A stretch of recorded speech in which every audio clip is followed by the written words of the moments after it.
Good afternoon. Thank you so much for joining us this afternoon as we recognize and honor our 2019 graduates. Please join me as we welcome our staff and faculty and our graduating students into the theater.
One of our music department chairs, and to our fabulous choir of singers.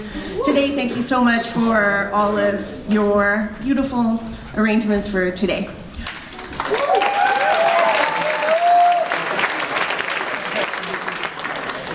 I want to start by thanking our incredible staff and faculty team. It's such an honor to work with you every day and to see the passion and dedication that you bring to campus, and more importantly, the love for the arts and being a great human being that you pour into our students each and every day. It takes a team to do what we do, and we certainly have one of the very best that you could ever work with. So thank you so much.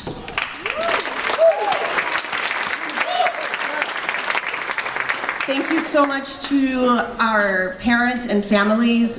Without your support for your students, they wouldn't be here. We put them through an incredible challenge and life experience, and it's only possible because of the support you give them behind the scenes and trusting the Young Americans and the Young Americans College of the Performing Arts.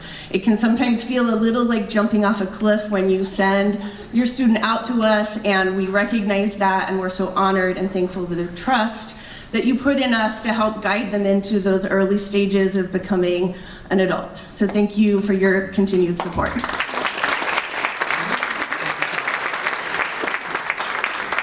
And most importantly, thank you to our students. You guys make our jobs so amazingly wonderful.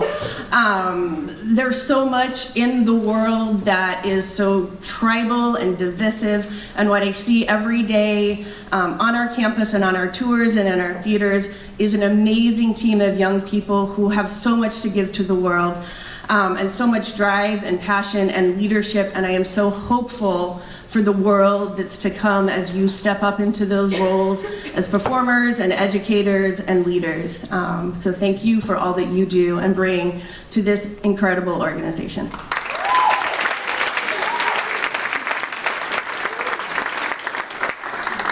I've been thinking a lot about what to say today, and by happenstance this morning as I was leaving the hotel, I crossed paths with Missy Anderson, who is Milton Anderson, the founder of the Young Americans' daughter.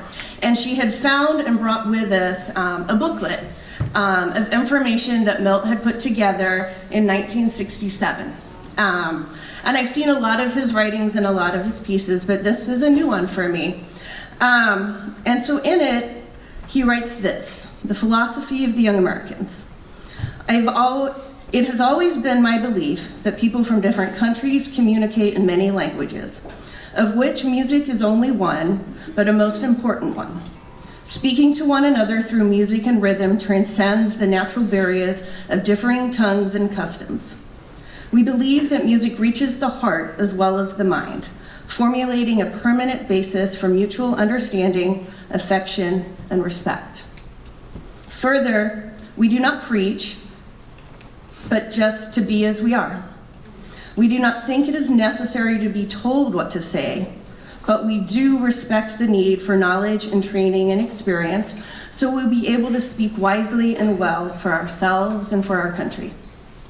We have respect for one another and for others. We are outgoing and friendly, and we always try to be considerate of others. And so he wrote that in 1967. And as I think about everyone who is here with us today, and especially our graduating students, you embody all of this. And it is amazing to think that almost 60 years later, those words and core philosophies of who we are and what we believe in and why we are here today still ring true and strong.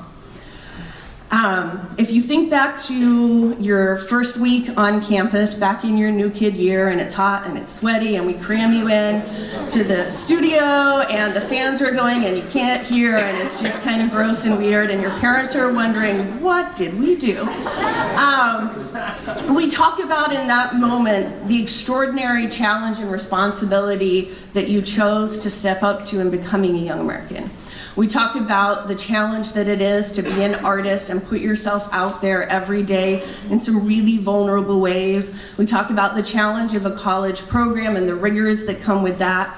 And we talk about the legacy that you as a Young American are choosing to step up and carry forward. And today is the day we look at you and we say, you did it. You achieved it, and you did it so well and exceeded even your own expectations, I hope. So congratulations.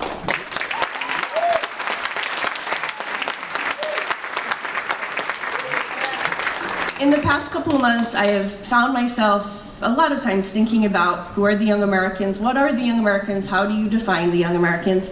And I keep coming back to 4 keywords that we use on a lot of our marketing materials, and that is perform, learn, travel, and inspire.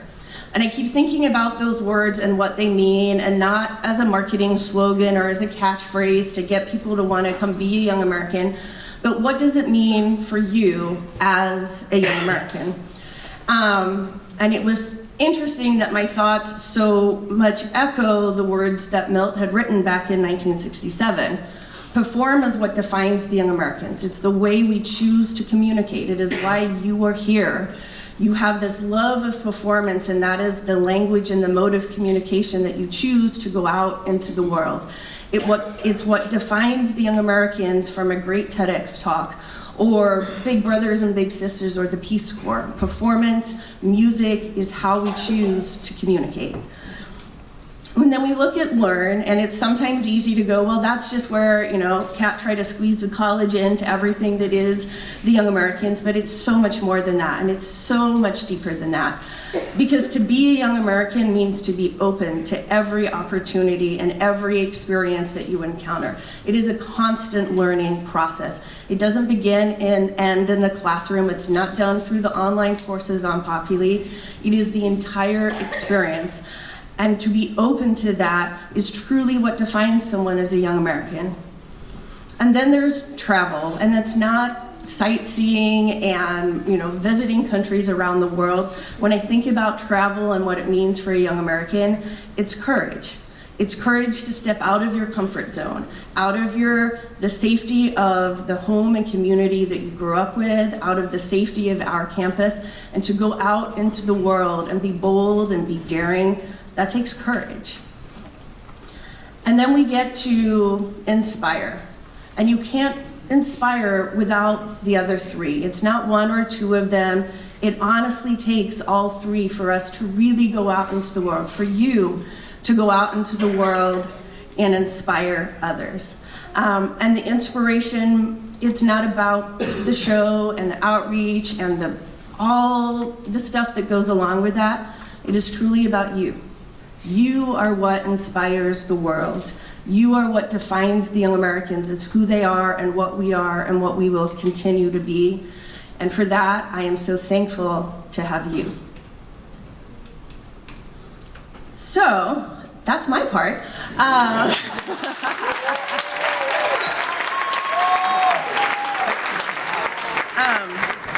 We have such an amazing team, as I mentioned, and I'd like to invite Gordon Goodman, Dr. Gordon Goodman.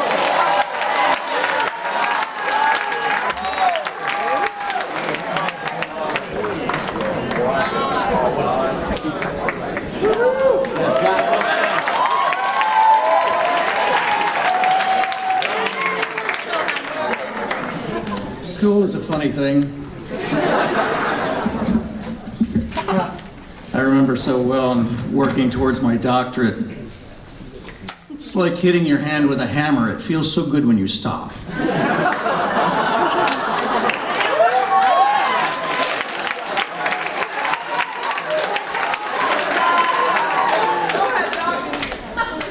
When I was asked to speak for this graduation, I began to think about what school means, what the Young American means. Recently, we've all seen how education can be bought. It's nothing new, it's been going on for decades. It's very ironic how people are willing to pay huge sums of money for an education that they have no intention of getting. The advantage is that you, young Americans, have not just a school, not just academics, but you have performance. You have workshops where you work with children and young people all over the world. But it's not just that. The question is, what difference will you make? Typically at a graduation, I tell you how wonderful you are, what a great job you've done as artists, as teachers, what wonderful things await you when you go out into the world. Jobs, money, fame. The fact is, though, in your future, AI, artificial intelligence, will eliminate more and more jobs.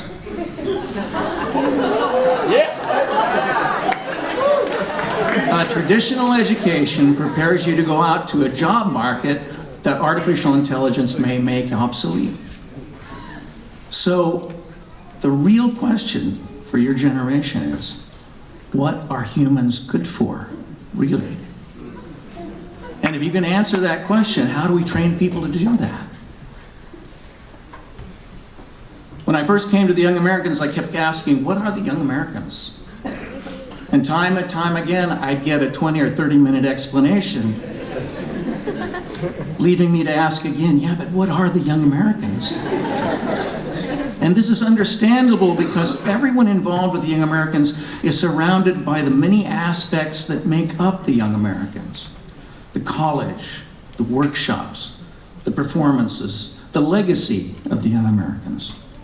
Surrounded by all of these wonderful trees, it's very hard to see the forest. But coming from the outside of the group, I'm obviously not the brightest spark in the world, because it took me until this week thinking about what to say to, for myself, identify the forest. You see, I myself never knew what I wanted to do when I grew up. So I did a lot of things. And one of them was to get a black belt, and I also trained heavily for 2 years in a military form of grappling and hand-to-hand, and occasionally special forces people would come in to train with the instructor for private training. And during that time, and this just occurred to me this week, I was talking to a Navy SEAL, and I asked him, do you have anxiety when you go out on a mission? And his response was very interesting. He said, you know, some of us specialize and just stay in one specialty, but a lot of us are consistently receiving training in just about everything. The government figures that they spend about $1 million training each of us. So after being so well trained when we're out on missions, unless it involves physical activity, my heart beats about the same speed as it's beating right now. You learn to trust the training, like the training was a religion. You just have the belief that you've been trained to handle anything. So most of us go out already knowing we're going to make whatever they sent us to do happen, like it's already a done deal. I thought that was fascinating. That you trust your training like a religion, a belief that you're trained to handle anything.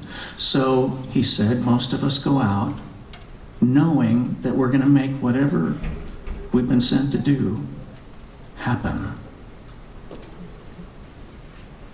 How many of you have already experienced that? Sent into an unknown situation where things go wrong and you've made it happen. Has it occurred to you that you are right now highly trained individuals? The fact is, ladies and gentlemen, graduates, the young Americans take academic classes, you perform, you do workshops, you have this legacy, and if you focus on any particular one facet of that big process, any particular tree, you might make the mistake of comparing those trees to other trees out in the world, other schools, other groups. But in doing so, you'd be making a mistake. You'd be missing the forest, missing the big picture. Yes, artificial intelligence is going to take many jobs that require manual labor and logical decision making. That's going to happen. It's happening right now. So what's left? What can't AI do? It can't acquire that combination of emotion, drive, and creativity that enables a person to make things happen out of nothing. Make things happen in spite of everything going wrong. You see, the academics, the workshops, the performances, all these things you've experienced during your time here, with all their imperfections, with all the ways you devised to keep your balance, those things have created in you something much larger. It's created a forest. It's created in you an expertise in human potential. And the result is you've been trained to do things that only humans have the potential to accomplish. You are not the same as other graduates. You've received intense training in an area of human potential. That's really the degree you leave with here today. You receive training day after day to face new and unknown situations, to embrace failure and burn it as fuel, to create something out of nothing. And when you leave here with that training, you take with you not just the individual parts, not just the trees, but you take with you the whole damn forest.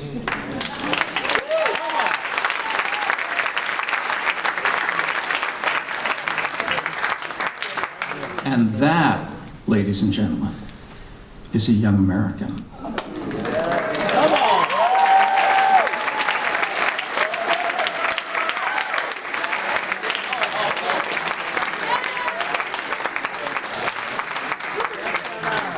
So trust your training. Have faith in it, as if it were a religion.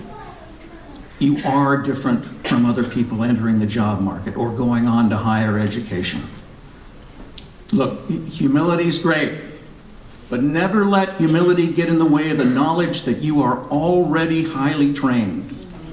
You're a young American, able to go into any situation confident that you've been trained to make whatever you're there to do happen. See that you do.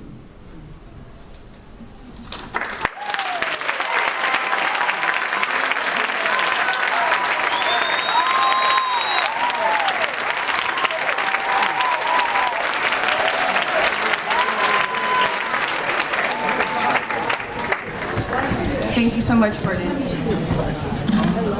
We have a faculty member, our piano instructor, Anna, who's unable to be here today because she has her recital for her doctorate today.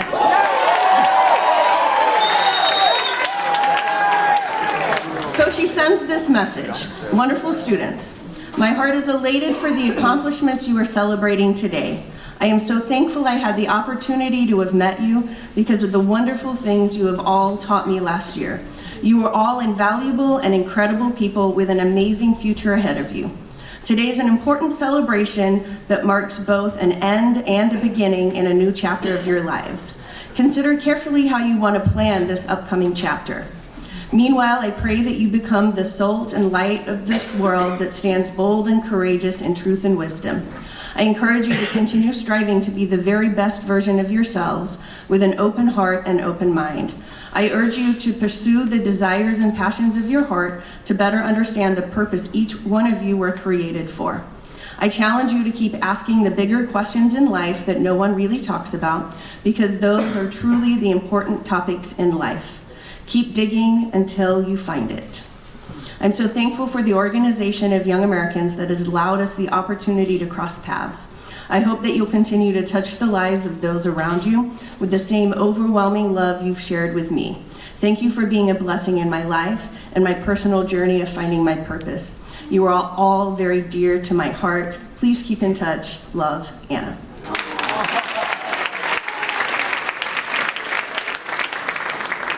I'd now like to welcome to the stage one of our graduating students, Cayenne Johnson.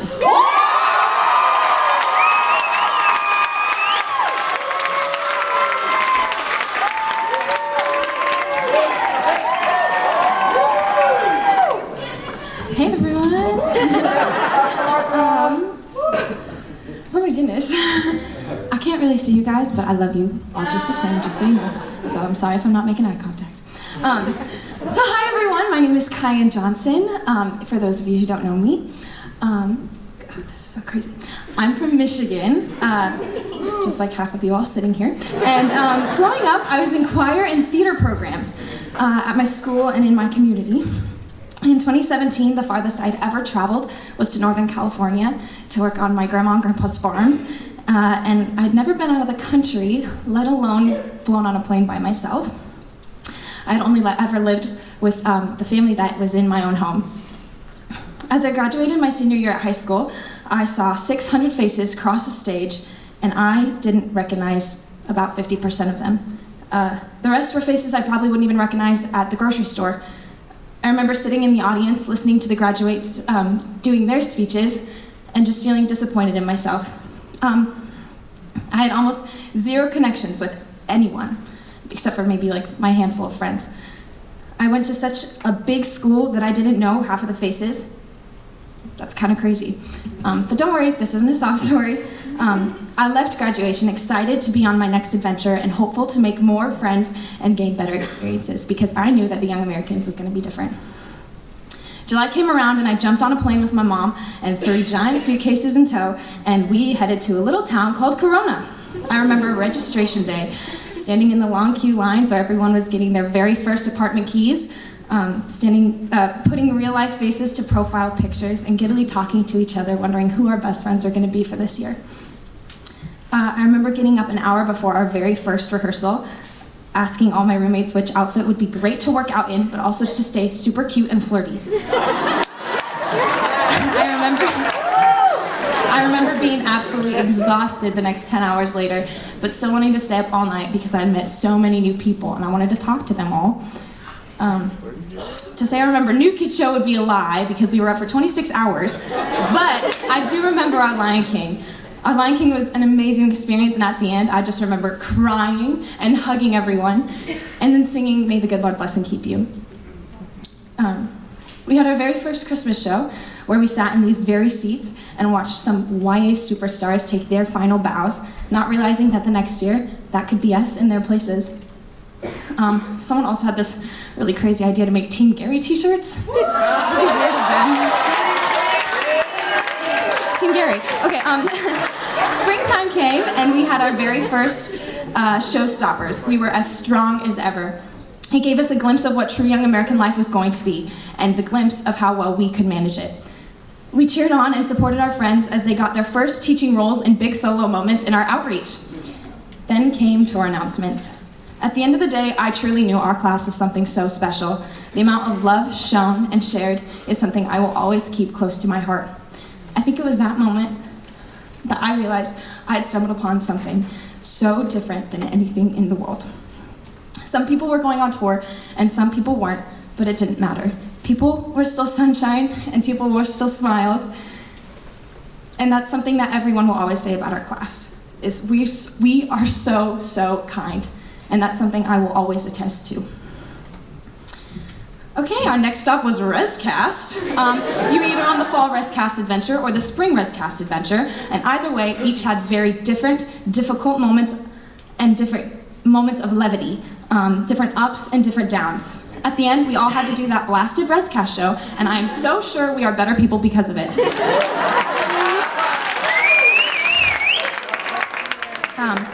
ResCast led us into either more tours or different life paths, and more tours or different life paths. And then it led us here, sitting in this theater where we had our very New Kids show, and our first Showstopper show, and our Christmas shows.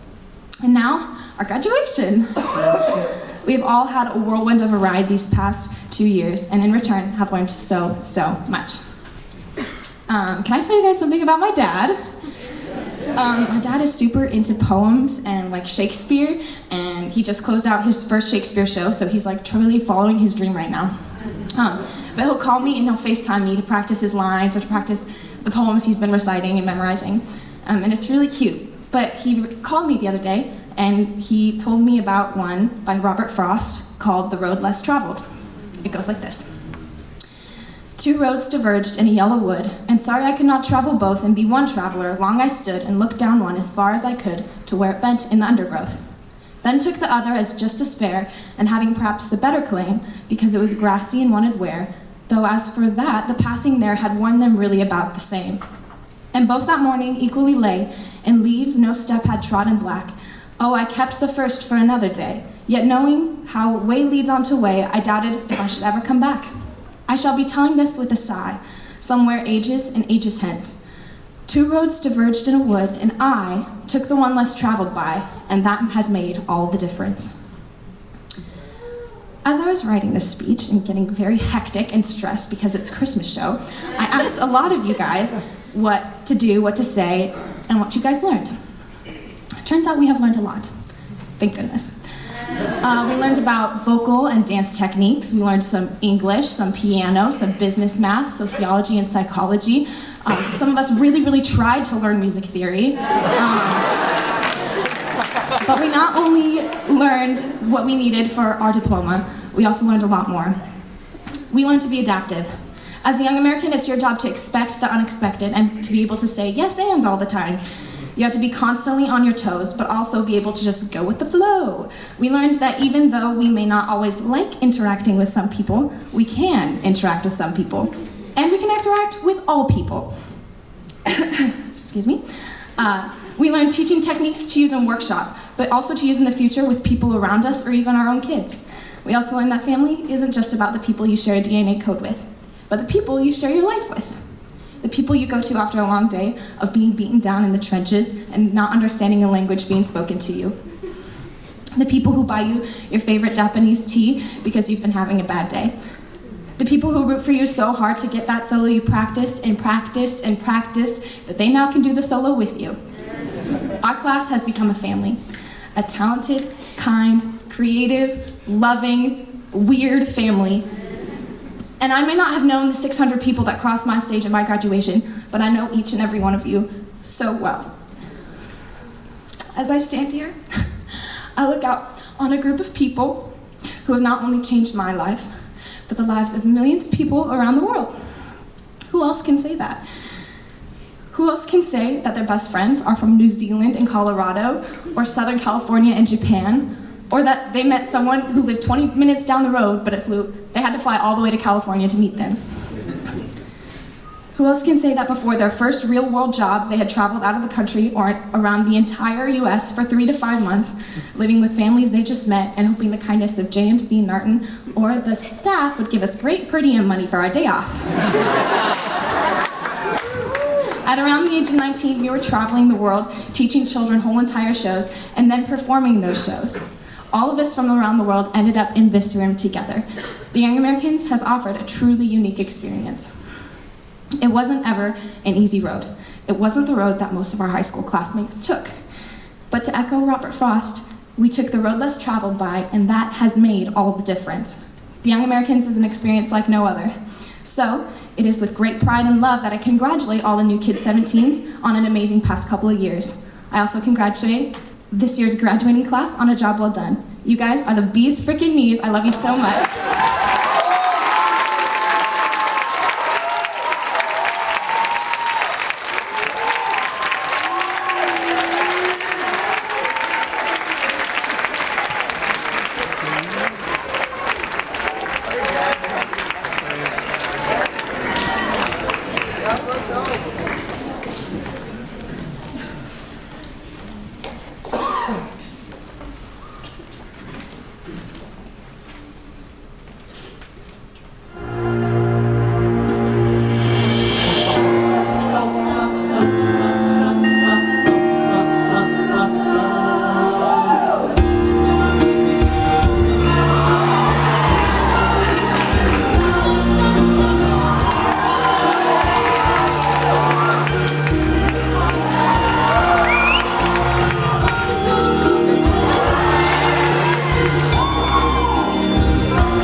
Watch this. Is this amazing? Give it up for yourself some more. Yeah. Oh my gosh. That video was fun, huh? Wow. Hey, I get the honor to introduce your guest speaker today, and nobody knows who it is. It's a surprise. All right. Yeah. Okay, cool.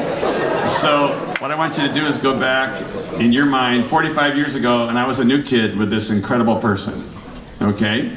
And she was amazing. I mean, I was like, you know, coming from Michigan, she's a California girl, and I'm like, wow, she's gonna change the world. And I knew it when I met her. And we got chances to sing with Bing Crosby and Fred Astaire on television and did lots of convention shows. And eventually she moved on, and I thought, she's gonna change the world. And if you can believe it, I mean, I gotta make sure I don't miss anything here. She won 8 Emmys for producer directing of a show, Cheers. Have you ever heard of the show Cheers? 4 Golden Globe Awards. She won a Tony for the writer for Sister Act the musical, right? So she's been affecting the whole world as a writer. She's incredible, an incredible producer. But she has such a love for education that she teaches writing at Stanford University and UC Santa Barbara. And she came all the way down here just to talk to you guys. How cool is that, right? And she's a dear friend. I adore her, I love her. Ladies and gentlemen, here's Cheri Steinkellner.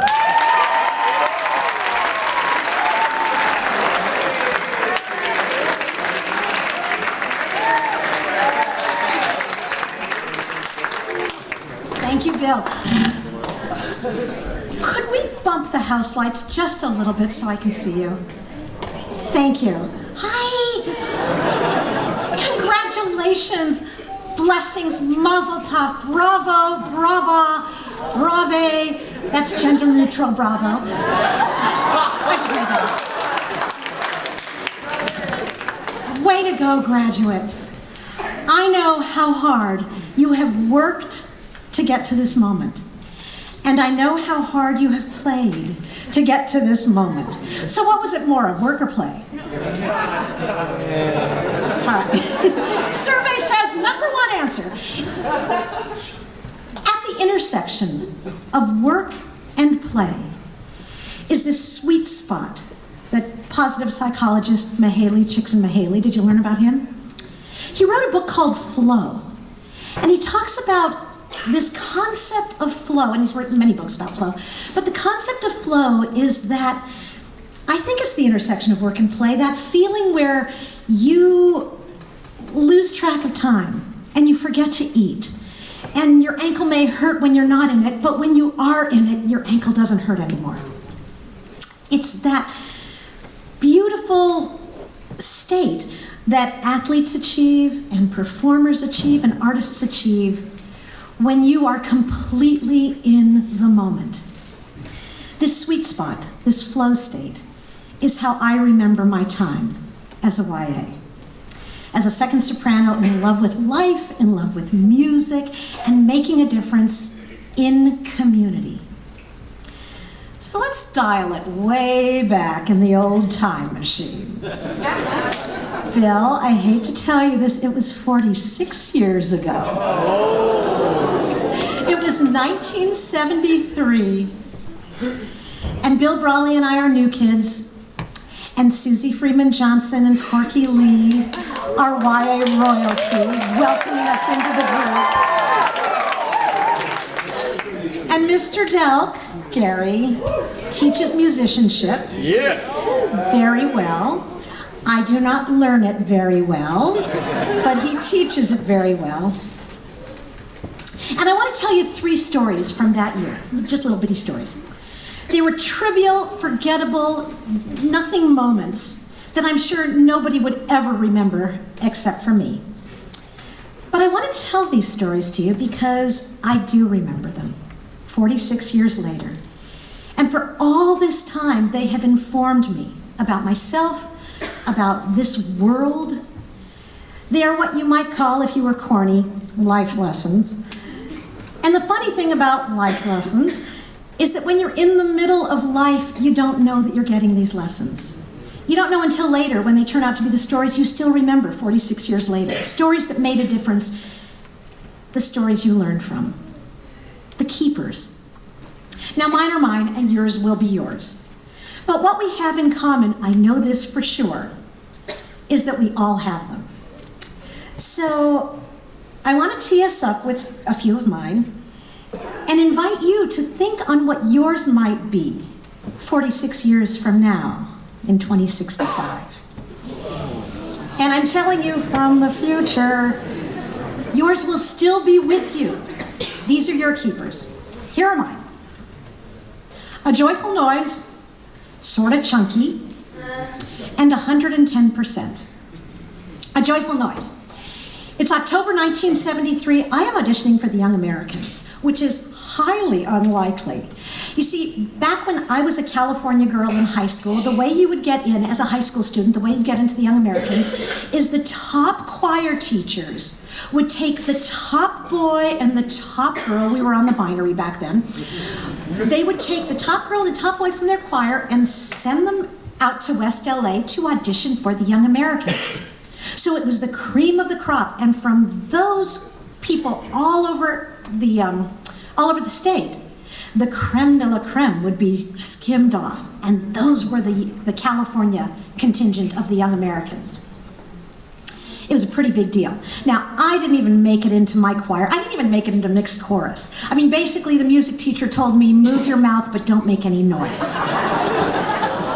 So I couldn't have ever dreamed of being in a group like this, but I graduated from high school, and once we were in college or out of high school, we could just go show up on a Saturday and audition.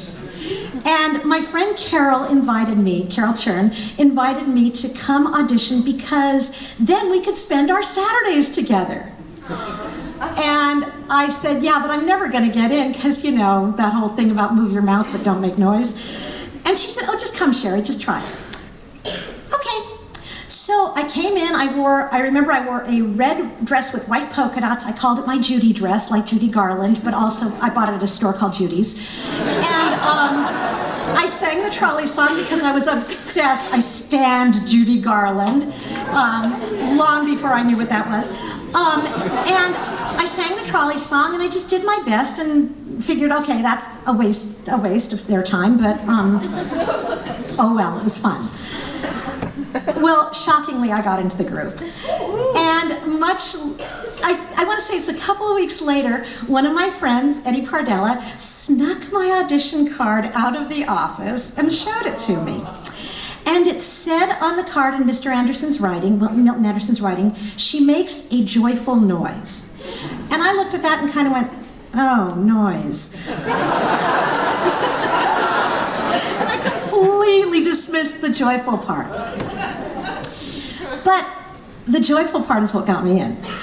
And so the life lessons from that are, first of all, say yes. When a friend says, do you want to do something and you think you can't do it, go anyway. There's an author named Austin Kleon. If you haven't bought your graduate a graduation present yet, he writes books like Steal Like an Artist, and he wrote a great book called Show Your Work. And he says, whether it's good or not, put it out there. You never know what's going to happen. So I want to invite you to show your work, show it with joy. Nothing may happen, but it may change your life. That's story one. Story two, sort of chunky. It's a couple months later. We're getting ready for our new kids show, and the old kids are going around with their clipboards to basically size us up for, you know, the girls would wear our lemon yellow jumpers and the boys wore their lime green sweaters, and they were basically figuring out who's small, medium, or large. But next to my name, I see in this beautiful handwriting, like a font it was, these two words, sorta chunky. Honestly, it still hurts to say it. To the girl who wrote that down, I won't say her name, but I know it.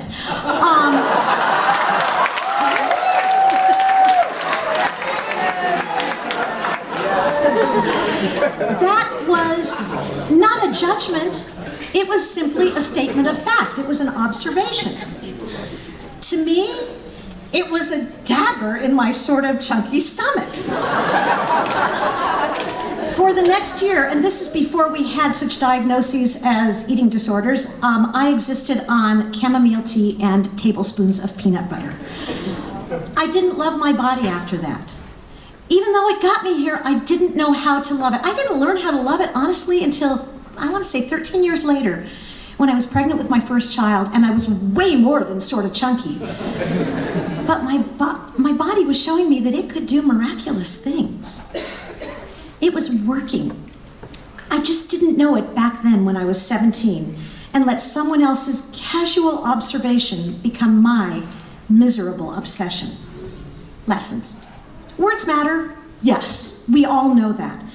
But you can't do anything about somebody else's words, or their observations, or their opinions. Those are theirs. You can only do something about how you're going to take those words in and what you're going to do with them. So we're all here in these bodies that we ride around in. I urge you to value this vehicle. It gets you where you're going. It got you here.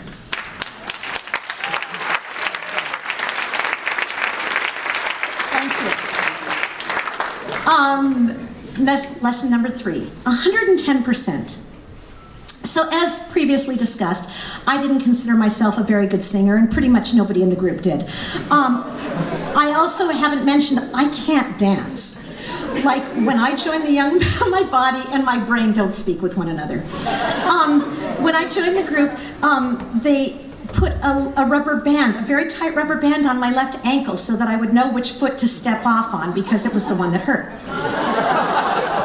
But weirdly, Mr. Anderson selected me to do this dance solo at a big performance that we were doing. It was a show for Anthony Newley, I recall, and who wrote Who Can Make the Sun Rise, and the Candyman, and other things. We were doing a tribute show to him at the Hollywood Palladium, and Mr. Anderson was announcing who was going to do what solo and what part, and he announced that I was going to be doing the 5'2" solo dance.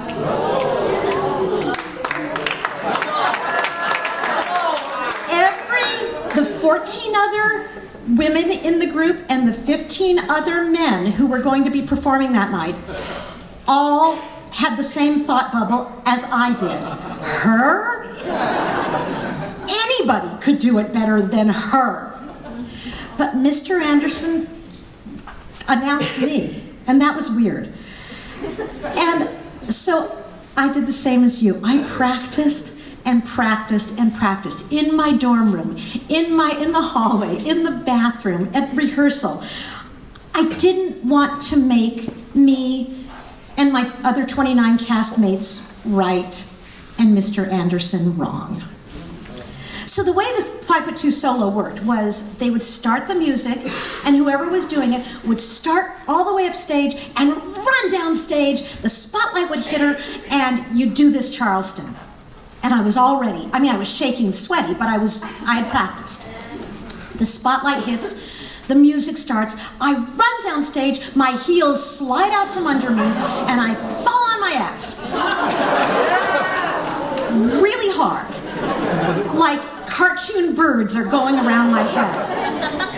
And I know, I can feel 14 girls and 15 boys behind me going, I wouldn't have done that. And they were right. They would have gotten it, and I failed. And my body is shaking, and it's sweating, and my head is blacking out, and I don't know what to do, and the music is still playing. And my body, detached from my brain as it is, stands up and continues the dance at that point in the music. Come on. And I go through the rest of the show in complete daze. And afterwards, Mr. Anderson calls us all together because he's going to give us notes. Oh boy, here it comes. And he says, when you go out there and you do a perfect show, the audience gives you 100%. You get an A. But when you go out there and you fall on your butt and you get back up and finish, the audience gives you 110%. You get an A+.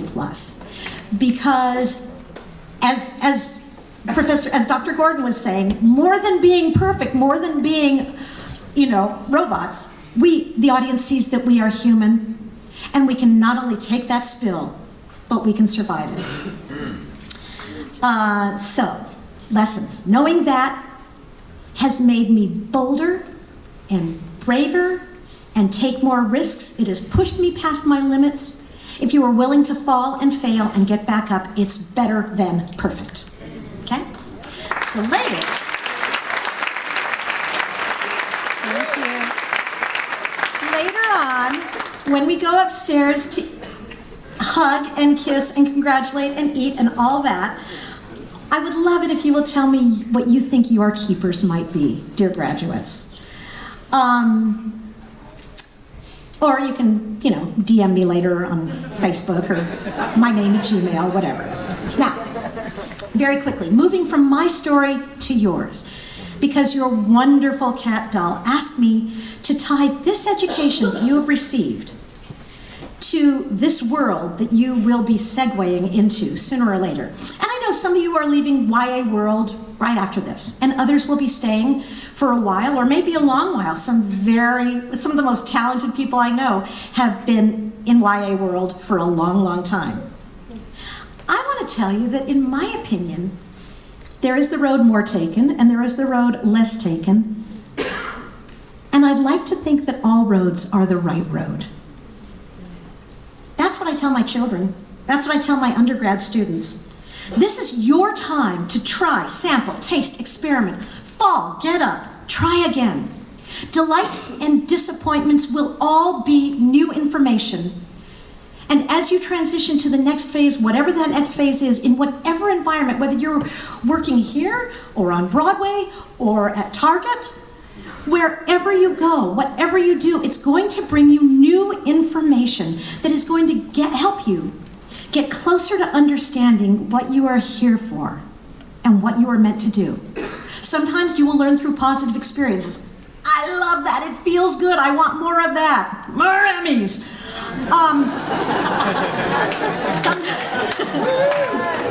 Sometimes you will learn from negative experiences. I hate that. It hurts. It sucks. No more. I want to tell you, a lot of the biggest lessons come from the things we hate the most. We tear muscle to build muscle. So whatever you are doing, whether you love it or hate it, you will learn from it if you are willing to. So be willing to. Be curious, be ready, be reflective, roll with it. A lot of the gifts and capacities and that you have acquired or developed over these last couple of years in this education are going to help you with that. I'm going to name 3. You have learned to harmonize. You have learned to hold your part while somebody next to you is holding a different part and this person is holding theirs. And when you all sing your parts together, you make a sound, just like we saw, that you can't make by yourself. Imagine if the Democrats and Republicans could do that. Well, they can. Imagine if they would. So know that you have developed that capacity. Another one. You've learned to dress your mic cord. I don't know if you guys still do that. Do you dress your mic cord? Oh, yeah. Okay. So let me tell you about dressing your mic cord. Because for you, I'm sure it is second nature. It's just what you do. In the world, it is an amazing, amazing skill. It is all about situational awareness. It's all about having your eyes and ears open. It's all about taking responsibility, even if it's not your mic. Even if it's somebody, if that cord needs to be dressed or taped down, you might not even know you're doing it, just do it. And if somebody else sees it, they just do it. Out there in the world, that will rise you to the top of whatever you do. Whether you're on Broadway or at the Target, because you will take that responsibility and notice the things that need to be noticed and fix them if they need to be fixed, as you said. You are going to rise. So know it, trust it, do it. Sometimes it might get you in trouble. Do it anyway. If a cord needs to be dressed, dress it. Except in a union house because they've got Teamsters to do it there. But you will know that because you have situational awareness. Last one I want to tell you, and this is a huge one. Run, don't walk. That is, amble to the mic and sing very casually like you just don't give a damn. You run to that mic and you attack it like with all the energy and enthusiasm. You know what enthusiasm is? It's like translated, we looked it up, my husband and I looked it up in the OED. It means possessed by the deities. Enthusiasm is an amazing quality. People love it. It raises the vibration in a room. Infuse your work with that kind of intention and with YA intention and see how contagious it can be. Now, sometimes, again, you'll get told, hey, pump the brakes a little bit. I'm told all the time, just Cheri, shh, settle down. My children say, calm your Cheris. I will get knocked back, you will get knocked back, believe me. Hey, I even got knocked back in the Young Americans. But trust your enthusiasm to lift you up. And modulate it by listening, watching, and reading the room, having that situational awareness. Okay? I want to assure you, parents, guardians, benefactors who are writing the big checks for this education, and students who will be paying off the big loans for this education. The practical education that you have received, as Kat described, in artistry, in leadership, in global education, and global perspective, and lifelong learning. Those things are going to be with you forever, or at least the next 46 years. That's all I can guarantee. I want to assure you, big check writers and big loan payer offers, that the subtle education you have received, the habits you have established, the capacities you have developed, the perspectives you have gained, and the harmonies you have learned will be with you for just as long, for life. So if you have a chance, dear graduates, make yourself a note tonight or tomorrow before you forget.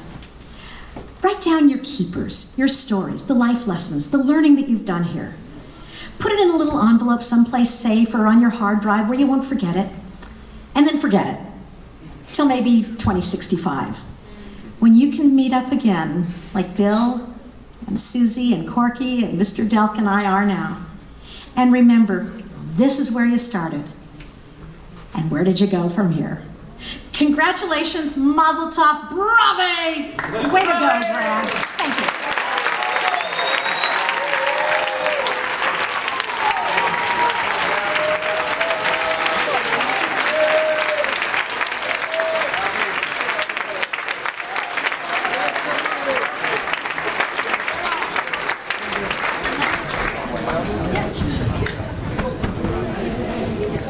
She just asked me if that's what we wanted. Yes, and so thank you, Cheri. Thank you. Graduating students, we're going to leave the house lights up, please, gentlemen. If you could please move over to the aisle, it's time. I'd like to welcome to the stage the president of our board, Mr. Phil Lyle, our dean of students, Mr. Travis Good, and our dean of instruction, Dr. Leanne Stone, and most importantly, because he is fabulous and knows how to say all of your names, Mr. Mike Crouch, our dean of administrative services.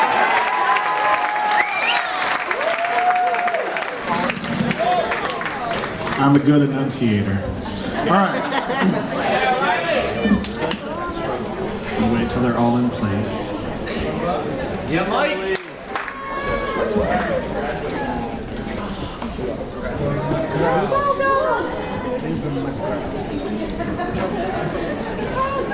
Okay. Graduating with their Associate of Arts in Performance, we will start with Mr. Byron Brown.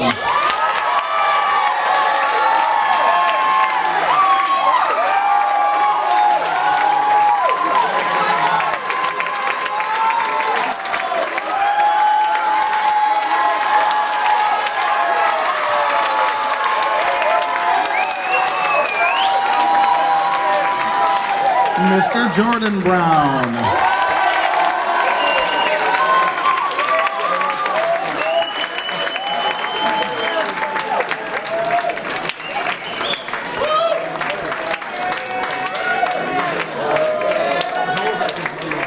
Miss Jillian Mercier.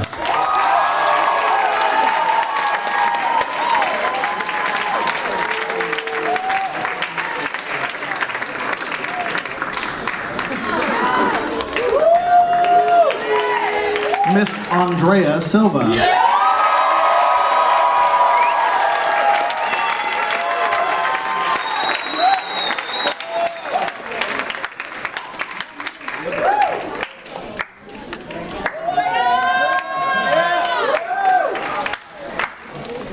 Mr. Max Whitmore.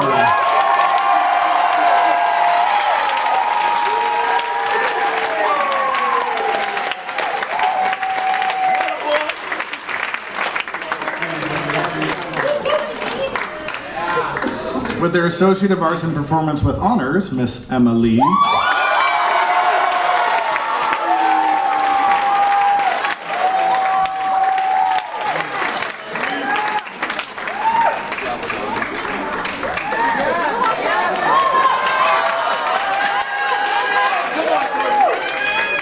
And Miss Lexi Norlander.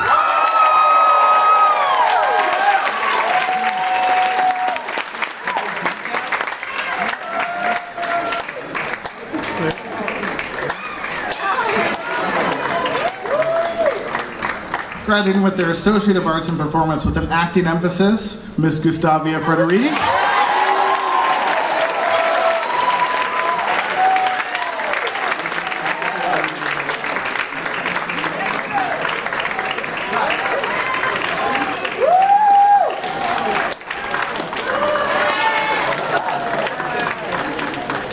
Mr. Brett Hund.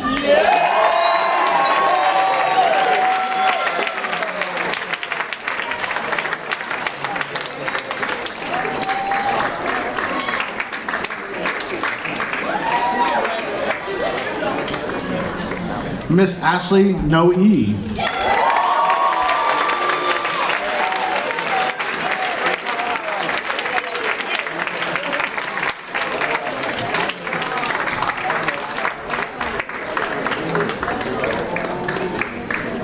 Mr. Austin Rowland.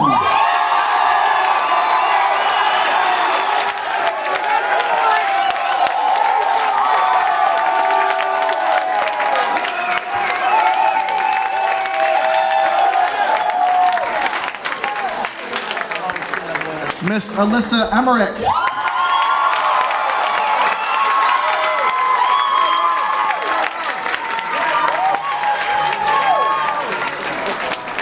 While she's walking across, let me correct one thing. She's graduating with her Associate of Arts in Performance with a dance emphasis.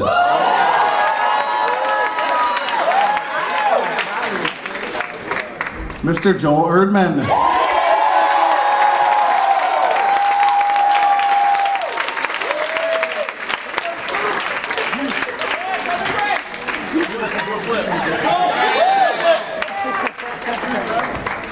And Mr. Austin Gabler.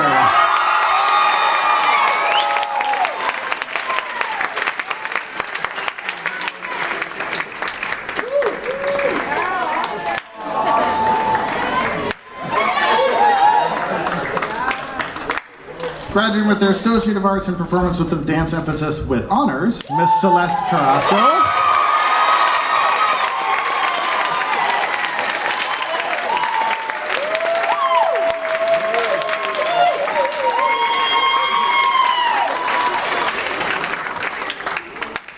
And Miss Natasha Gulnazarian.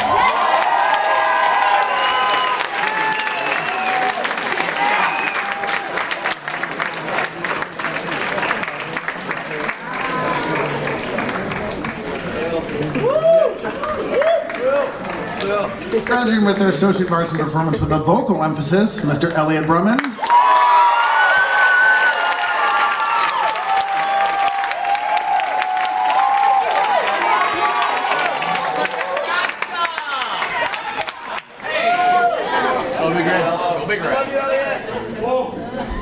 Mr. Elijah Buckles.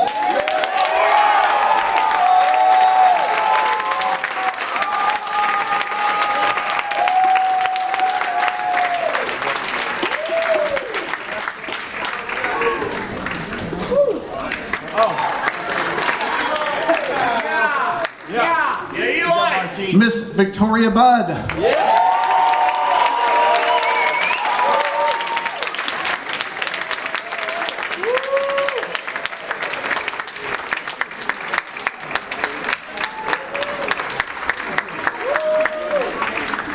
Miss Adelaide Clark.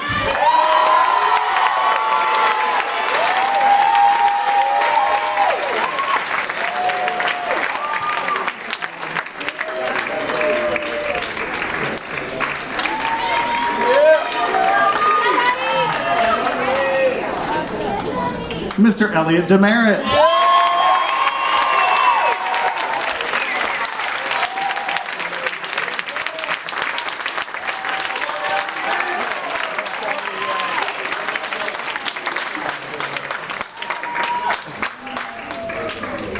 Miss Christina Foley.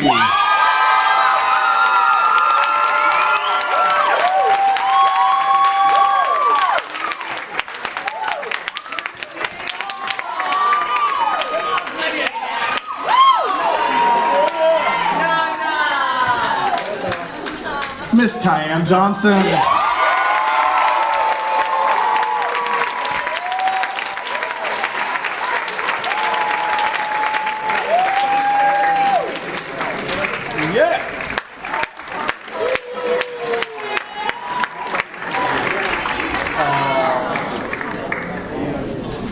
Mr. Colin McPrairie.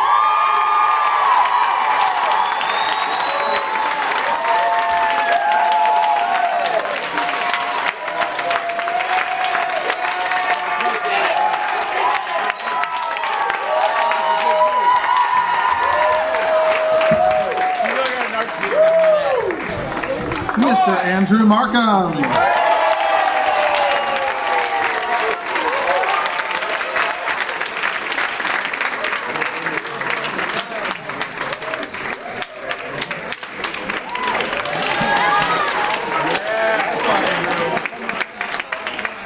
Miss Mariah Meyer.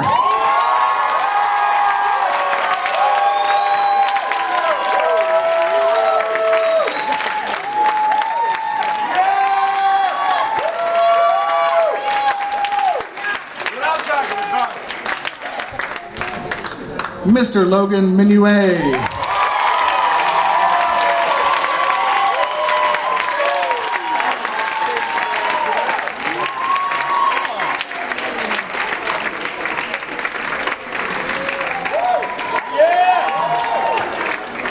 Miss Emma Grace Montel.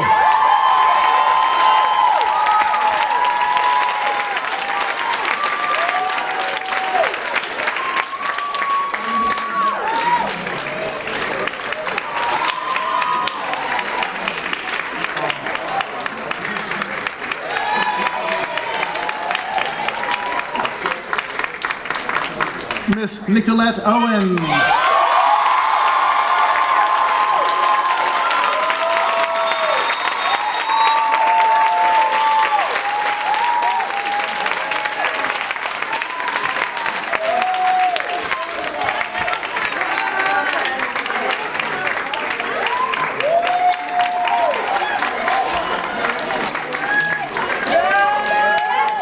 Mr. Riley Smith.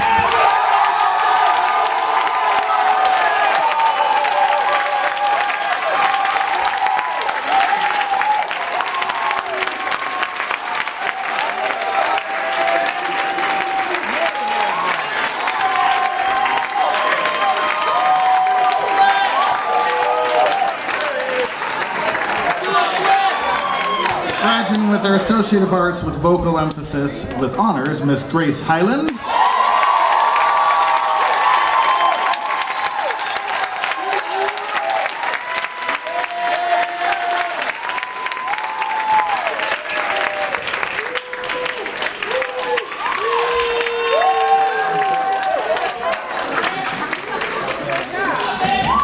Miss Christina Roser.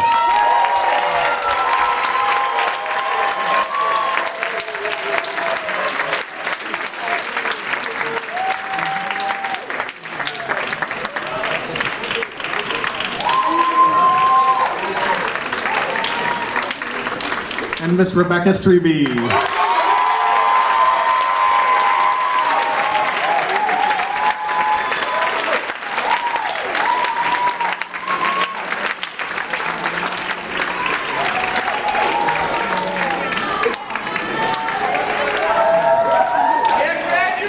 Congratulations, graduates.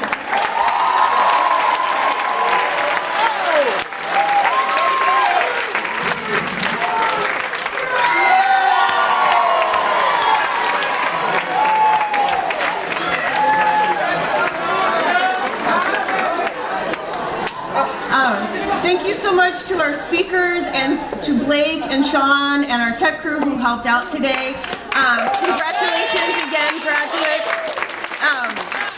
Following the ceremony, graduates and your guests, please join us upstairs for our ceremony. And I thank everybody again for a wonderful afternoon, and thank you for joining us.